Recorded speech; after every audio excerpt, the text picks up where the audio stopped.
Hello, welcome everyone. I'm Karobi Acharya, and I lead the Global Ideas for U.S. Solutions team at the Robert Wood Johnson Foundation. I'm thrilled to welcome you to our second Reimagined in America webinar today. So 2 quick logistics before we begin. First, we have lots of people joining us today, so everyone's audio has been muted. But when we get to the Q&A section, please send your questions to us using the Q&A function on your screen. And second, we are recording this webinar and we'll share that with you afterwards. All right, so let's get started. So we're here to talk about what can we learn from beyond our borders to help young people thrive and how we can bring those ideas to the United States. We actually have a long history of learning from other places. Toothbrushes were invented in China, kindergarten in Germany, and democracy, of course, came from Greece. We know that good ideas have no borders, so it only makes sense that we learn from other places in order to build a culture of health. But what is a culture of health? What does it actually look like? When we talk about building a culture of health, we mean a society where everyone, no matter who they are, how much they earn, or where they live, can live the healthiest life possible. So take young people. Last year, the County Health Rankings, which is an annual snapshot of health by county, reported that 1 out of 8 youth aged 16 to 24 were not in school or working. They were disconnected from what young people usually do. And when youth are disconnected, we lose their contributions to make communities stronger. So we know that to build a culture of health, we need to make sure these millions of young people in America can get jobs, can go to school, and can have opportunities to lead healthy, productive lives. So we wondered, how do other countries create opportunities for young people to thrive? How do they make resilience the norm in their societies? With the International Youth Foundation, we set out to find some answers and launch the Reconnecting Youth Initiative. So we're really excited to share what we're learning with you today. But before we dig in, we wanted to do a quick poll to learn a little bit more about all of you. So you should see a prompt on your screen with 2 questions, and just click on your answers. So the first question is, why did you join today's webinar? And the second question, what kind of solutions are most needed in the US to help young people thrive? And just choose all that apply. We'll give people a couple minutes to vote.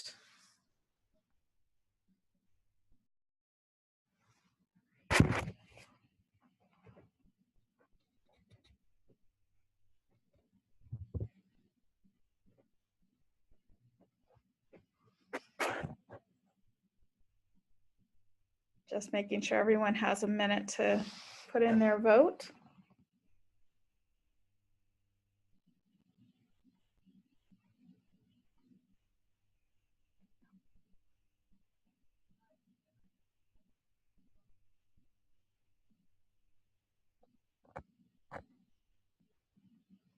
Okay, so let's take a look at the results. So it's really interesting to see. Some of you are really interested in learning from abroad. Others are more interested in learning about youth engagement, and lots of ideas about solutions that are needed in the US to help young people thrive. So now I'm delighted to introduce you to our 3 speakers. Angie Venza spearheads the Reconnecting Youth Initiative at the International Youth Foundation. She'll tell us about what we can learn from other countries when it comes to positive youth development. LaShawn Amato is an advisor to the Reconnecting Youth Initiative. And as you'll hear from LaShawn, he overcame tremendous obstacles in his own youth and today serves as a national leader advocating for other opportunity youth. And lastly, Melissa Sawyer, who heads up the Youth Empowerment Project in New Orleans. As part of the Reconnecting Youth Initiative, Melissa and her colleagues have partnered with an organization in Brazil to explore creative approaches for preparing young people for work. And with that, let me turn it over to Angie.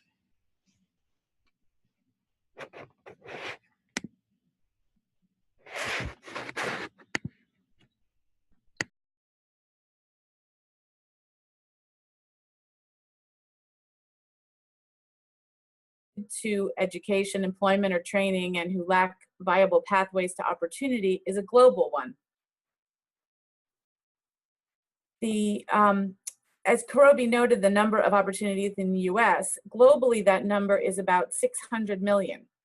Whether in the US or across the globe, youth disconnection profoundly impacts individuals and society, resulting in unfulfilled lives and staggering social costs. However, despite contextual and cultural differences, the drivers of youth connection, poverty, community violence, family dysfunction, a lack of meaningful education and skill building opportunities, to name a few, can be strikingly similar regardless of where young people reside. IYF has worked in partnership with youth-serving organizations around the world for more than a quarter century. Having worked with disconnected youth in dozens of countries, from Mexico to India to Zimbabwe, IYF has seen that the core components of the solutions for connecting young people are quite similar are across the globe. There's a lot we can learn from each other, and yet there is often little dialogue across borders about what works. So I'm looking forward to sharing with you some of the connections, some of the lessons we've been learning through the Reconnecting Youth Project. The Reconnecting Youth Project seeks to share, sorry, just one sec. I want to change slides. Go ahead.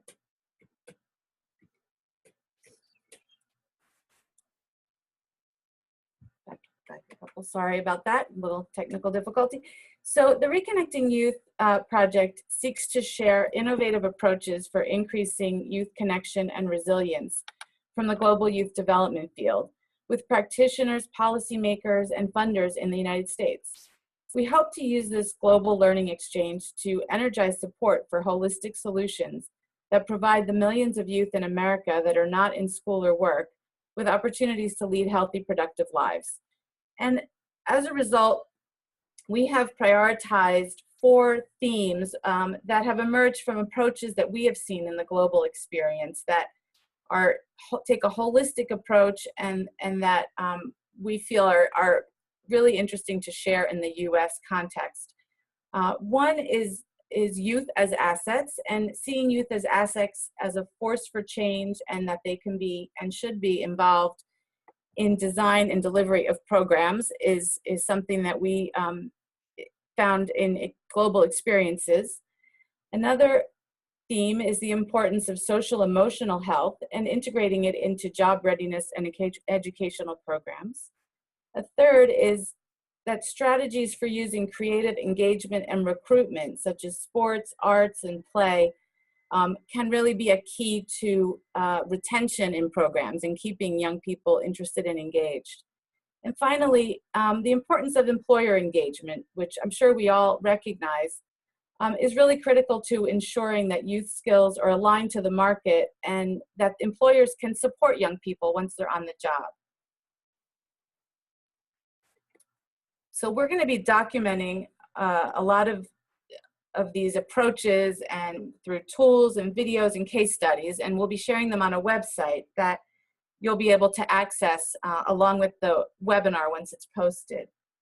So to date, in addition to documenting these lessons, we've been also started 2 cross-border learning exchanges. And the first is between the Youth Empowerment Project in New Orleans, which is represented today by Melissa Sawyer, and a group in Brazil called Rede Cidadã, meaning Citizenship Network. The second is between 3 Baltimore City agencies, the school system, the health department, and the Mayor's Office on Employment, and an organization in Tijuana, Mexico called Pro Salud, which means pro health. The US participants have each traveled to their counterpart organizations for a 3 to 4 day intensive visit.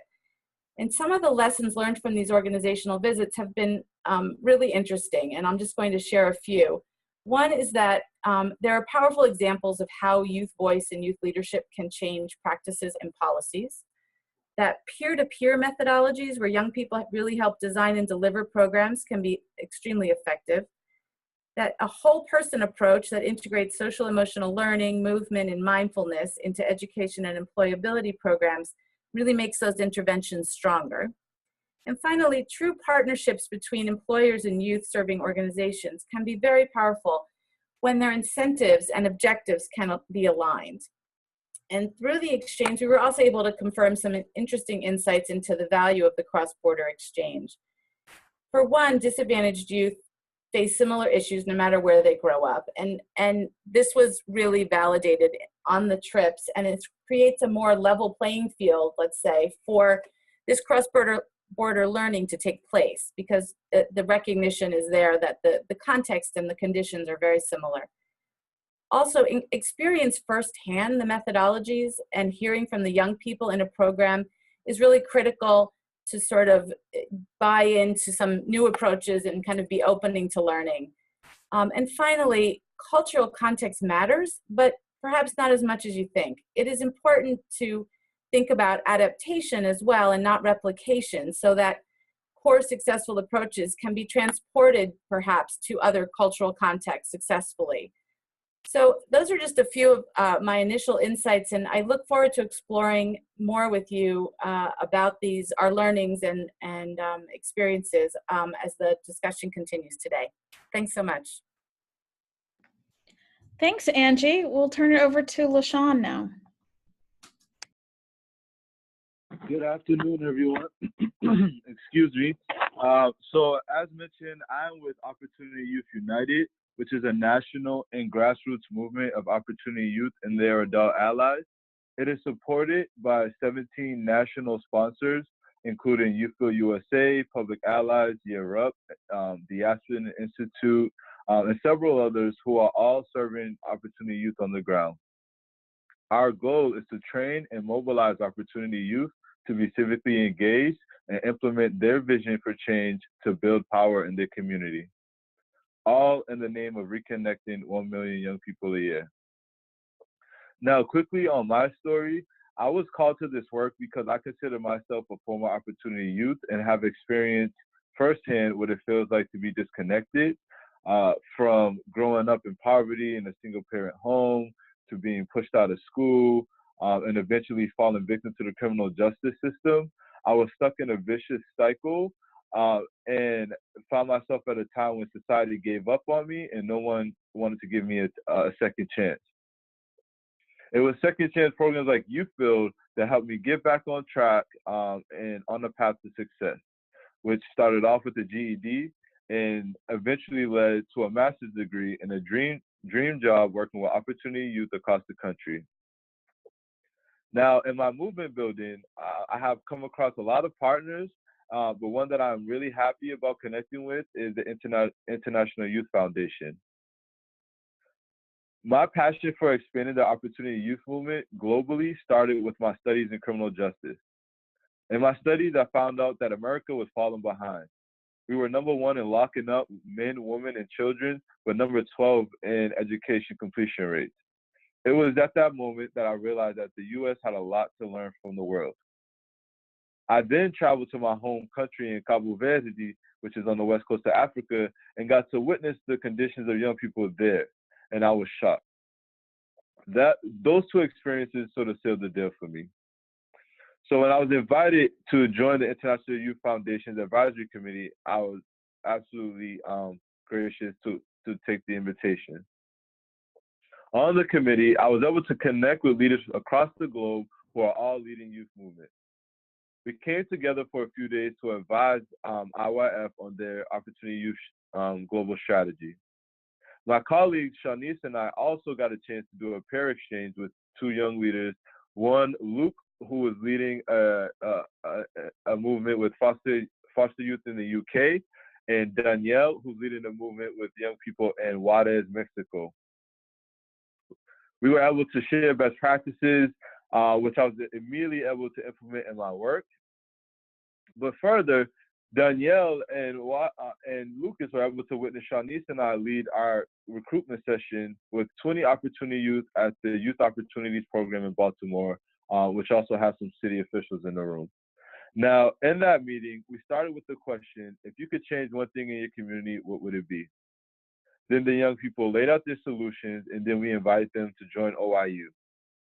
So one note When we asked the question to the young people, what would you change? The young people talked about substance abuse, violence, and so many other things. So when you talk about health, poverty is definitely taking a toll on our young people. There were literally tears around the table, including the young people and the city officials.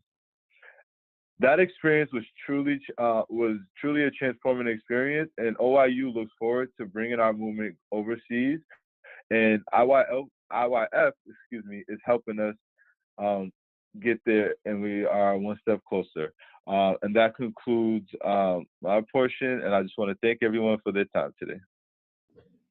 Thanks so much, LaShawn. Melissa, let's hear from you. Hi, good afternoon, everyone. My name is Melissa Sawyer. I am a co-founder and the executive director of the Youth Empowerment Project in New Orleans, Louisiana. And I'm delighted to be a part of this webinar today with my esteemed colleagues. I'm grateful to both the Robert Wood Johnson Foundation and the International Youth Foundation for providing YEP with the incredible opportunity that Angie laid out a bit earlier to partner with and to learn from Rede Cidadã, the youth employment organization Belo Horizonte, Brazil, that's our partner organization for the peer learning exchange that we recently returned from visiting. This first picture is a picture of the YEP team with some of our partners in Belo Horizonte, Brazil. YEP offers 11 programs to young people in the greater New Orleans area focused on mentoring, employment readiness, education, and enrichment programming. We're the largest organization in the city that is focused on providing comprehensive services to opportunity youth. Part of the primary reason that YEP was selected to partner with Rede Cidadã was for us to go and to learn from the holistic social and emotional health approaches that the organization incorporates and to engage with young people in Brazil to learn about their employment readiness programming.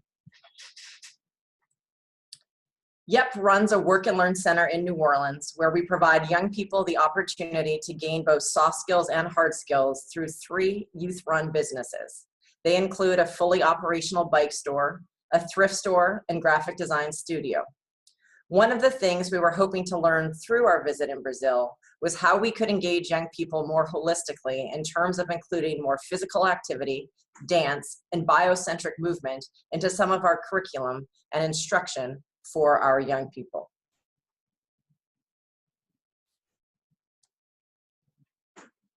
Here are some pictures of some of the fun activities we participated in while in Brazil.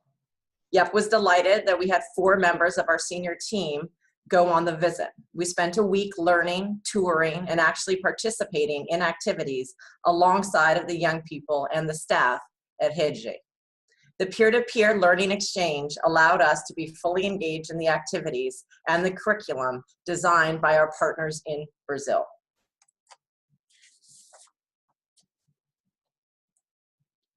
Some of the lessons that we took away from our experience were the fact that there are more similarities in our young people than there are differences. Also, that many of the challenges our young people are facing are similar to the challenges that young people in Brazil are facing. However, in many ways, we came away with a deep sense that the young people in New Orleans and across the United States are in fact dealing with more compounded trauma than the young people we worked with in Brazil.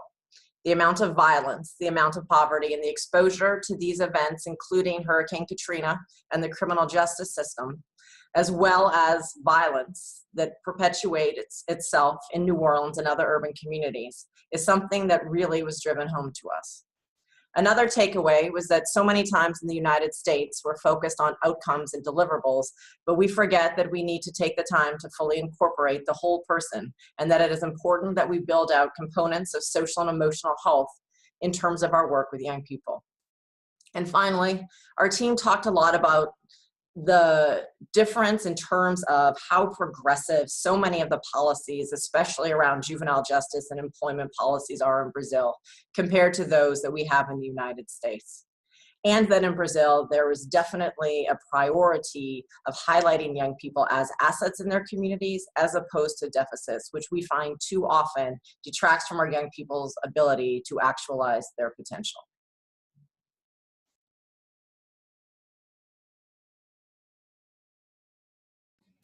Thanks so much, Melissa. And thanks to Angie and LaShawn as well.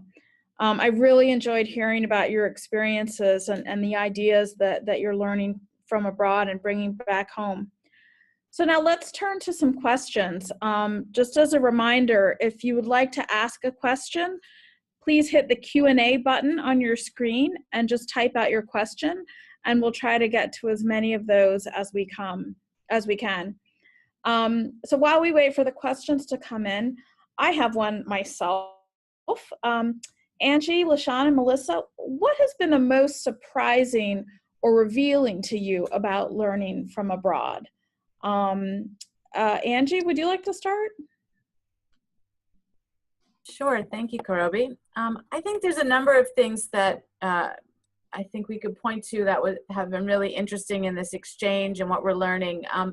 One of them that I have seen in its work across the world is that, as Melissa kind of alluded to, there are sometimes more deliberate policies and prioritization for young people's needs across in other countries. I mean, what we find is that there are quite a few countries with ministries of youth, and that really look to take that holistic approach as opposed to sort of having young people addressed across an array of different agencies or ministries.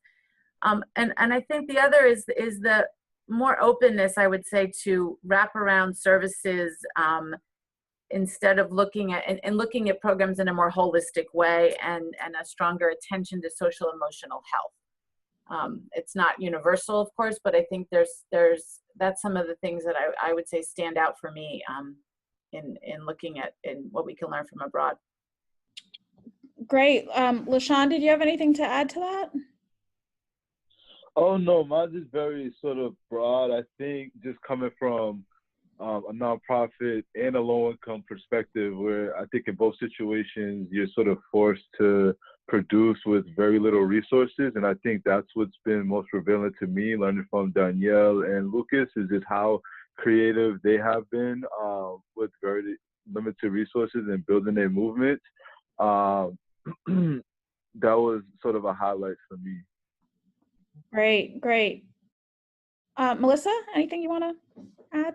Yeah, so I think for us, one of the things that really resonated was just how the emphasis at the national level really prioritized young people in terms of providing them with meaningful employment and apprenticeship opportunities. So for example, looking again and sort of comparing where we are as a nation and where Brazil is as a nation, that there is a policy, and this is a national policy in Brazil, that all major companies must have 5% of their workforce that is comprised of young people who are apprentices within these organizations.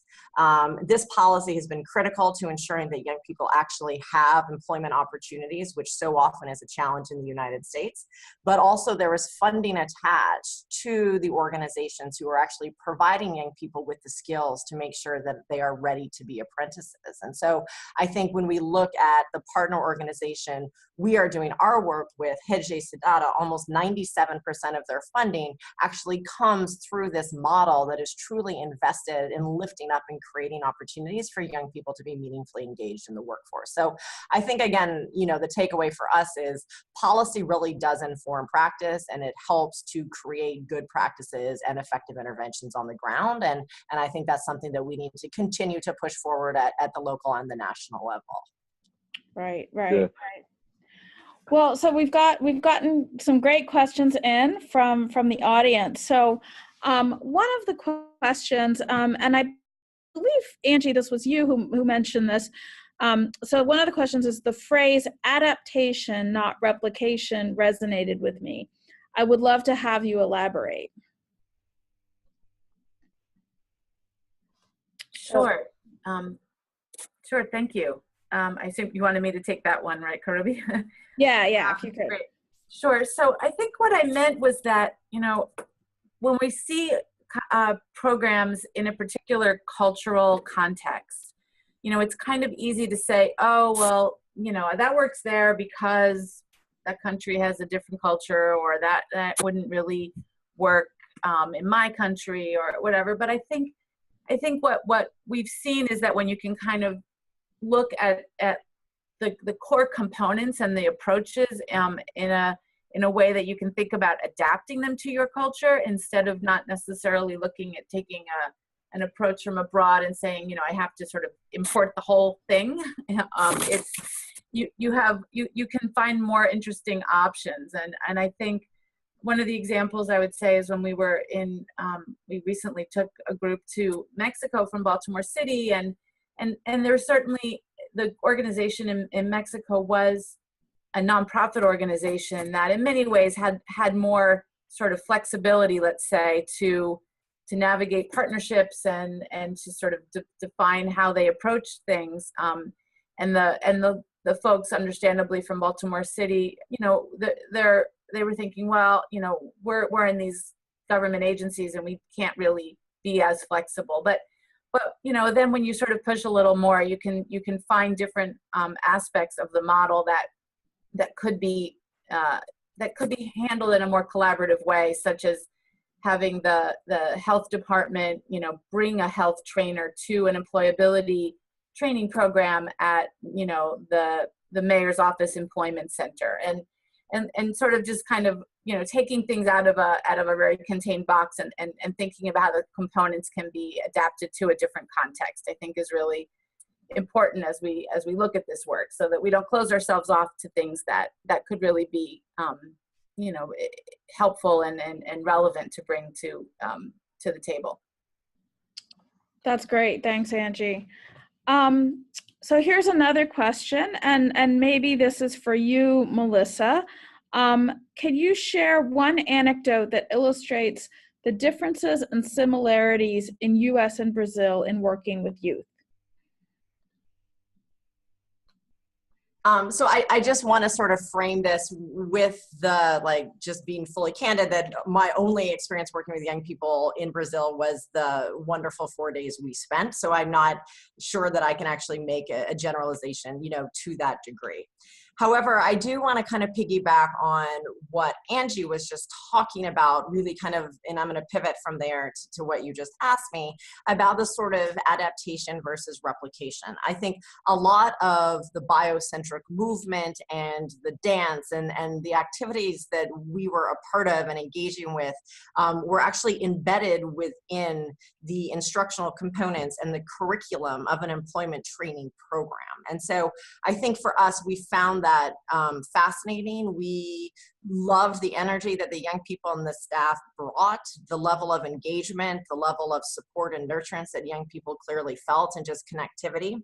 However, we are not entirely sure at this point in time how replicable or adaptable many of those components will be in New Orleans. And so when we are wrapping up with the second phase of our peer learning exchange in a couple months, that's a lot of what we're going to be doing, is looking at the curriculum and activities that we learned from and participated in that were a lot more, again, engaging and working on body movements and full engagement, as opposed to just being more sort of standardized instruction, and to see how does that adapt, knowing that there are very different cultural overlays and cultural contexts that we are working within the communities that we're doing our work. I would say also, and I think that this was something that we witnessed that was culturally different, was the openness, the emotional capacity, the warmth of young people and staff to embrace, to hug, to be really closely connected in a physical way. And I think that that's not something that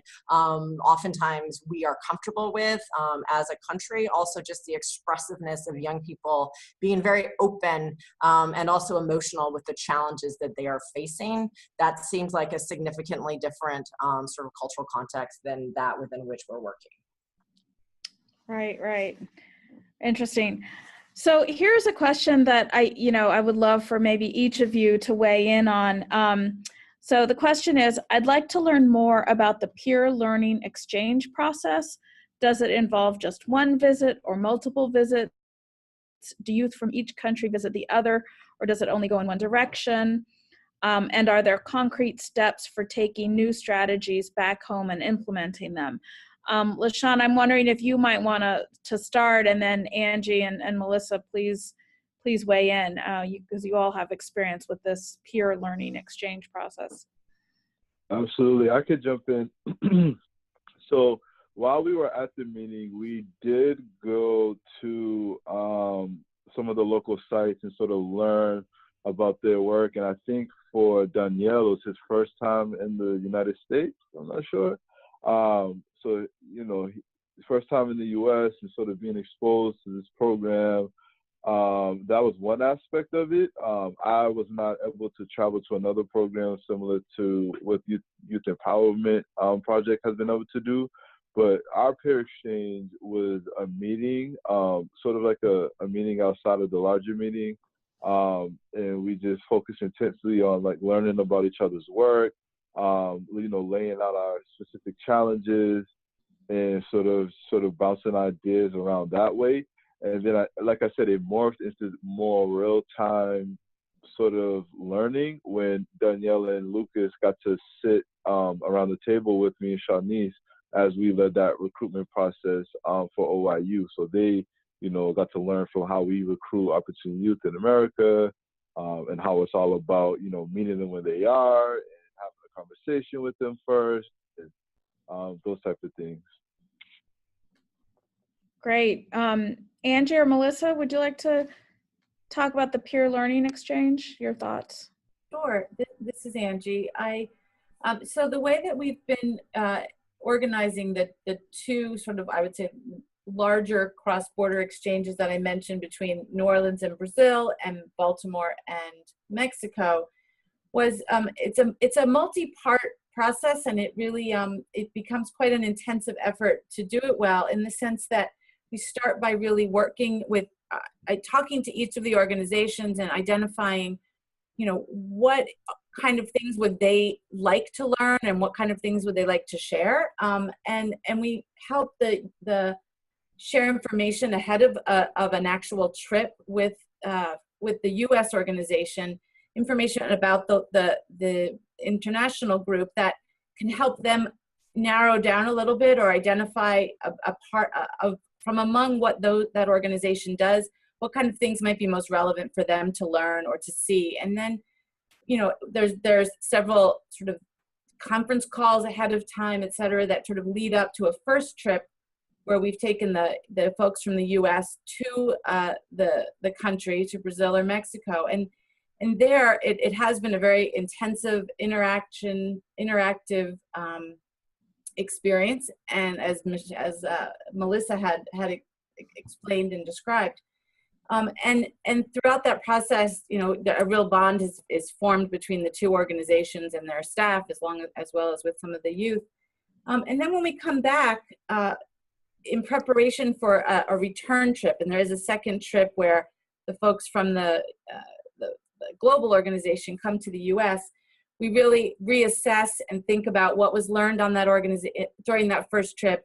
What kind of things would the U.S. organization like to go deeper in terms of better understanding, and we start to share more materials in preparation for that, so that when the organization from Mexico or Brazil comes to the U.S., you know, they can really begin to first understand the context in New Orleans or Baltimore, but also, you know, come prepared to sort of go a little deeper in terms of maybe some of their approaches, some of their strategies, the tools that they use, to curricula, et cetera, so that they can, you know, really work with the local organization to think through more deeply how they might be able to adapt some of the things that they had seen while abroad. And then from there, we hope there's an ongoing conversation, and IWF will be helping to kind of facilitate an ongoing exchange. But that's the structure that we've been doing in this project for those two exchanges, and we're hoping to organize a third one between an organization in New Mexico with a group in Chile, hopefully early next year. That's great. Thanks, Angie. So there's quite a few questions, so I'm going to try to get through as many as we can. There's a number of questions around this idea of a holistic approach. And Angie, I believe both you and Melissa referenced that. And maybe Melissa, if you might be able to start sort of, what do you mean when you say holistically? And could you give some kind of specific examples of what would construct a holistic approach? And then related to that, you know, how are folks gauging the effectiveness of these holistic approaches? Right. So again, part of YEP's learning journey was to go and to observe the interventions in the approach and the curriculum that Hiji Sadada implements in terms of their employment readiness and apprenticeship training for young people. And so I think the reason why IYF was interested in partnering the two of us was that YEP does have fully robust youth employment training programs. Like I mentioned, we operate 3 youth-run businesses. But that we use, I guess I'm going to use, for lack of a better term, a more traditional approach where we have mock interviews and life skills instruction. And although young people are gaining real world experience by actually interacting with customers in the stores and fixing bicycles and working on real portfolio activities through the graphic design studio, that we are doing more sort of traditional growth and development around foundational life skills, soft skills, hard skills.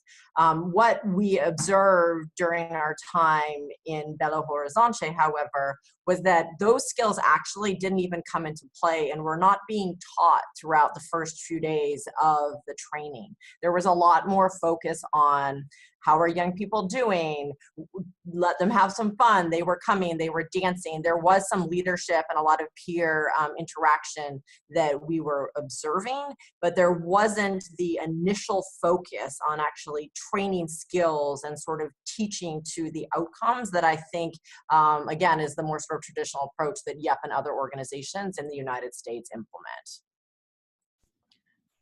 Great. Angie, did you have anything to add to that, or? Sure.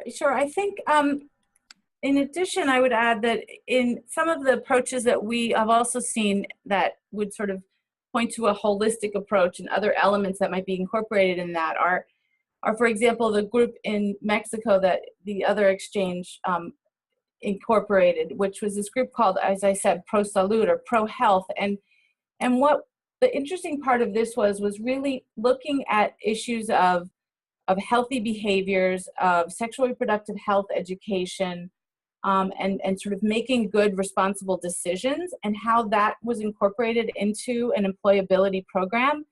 And that also included things like really looking at setting goals in life planning for young people and helping them see a path towards the future through understanding their own values, a sense of self-reflection and self-awareness. And what we found is that by sort of bringing all those pieces together, especially, and then the health pieces as well, young people see their sort of path towards employability as sort of part of their life plan, and not, just something that's about, well, getting a job because I need some money, which of course is an important driver, but that they can see it as a part of a bigger picture that has to do with their own personal health. And what we found is that as a result, even going through the program that is focused on supposedly, employability, what we hear is that young people improve their communications with their friends and family. They improve their sort of how they behave even at home, or if they go back to school, how they sort of take a different responsibility or a sense of responsibility toward that. And so I think those are just some other examples of kind of how you can look at approach that might be ostensibly about employability, but really make it a holistic development for that young person. Great, thanks. So we have time just for one more question, and so I'm going to combine a couple of questions that have focused on, and this is really for all 3 of you. I think all 3 of you will have something to share about this. It's sort of the issue of violence and the criminal justice system. And so one of the questions is that the U.S. media often portrays Brazil, and especially the favelas, as exceedingly violent. But Melissa, in your remarks, you seem to come away with the view that U.S. youth face more violence. And so can you explain that impression a little bit? Does the violence differ? For example, is it less gun violence? And then related to that notion is, do we criminalize these kinds of behaviors in a different way than other countries? And so it's sort of, the question is about the kind of violence and how we may or may not criminalize those activities. So I don't know. LaShawn, would you like to start with that one? I'm not sure of the specifics in Brazil, but I know you can make it about, in terms of what you've seen in other places, Brazil and other places. Yeah, I would say in Cape Verde, I think they do sort of they exaggerate a little bit, because I think in a CV context, it's sort of new to their culture, and they don't necessarily have the systems in place to respond to it, so they're more in hysteria. And a lot of it's due to a lot of young people getting deported from the States or other European countries into the country, and again, bringing that culture into the country.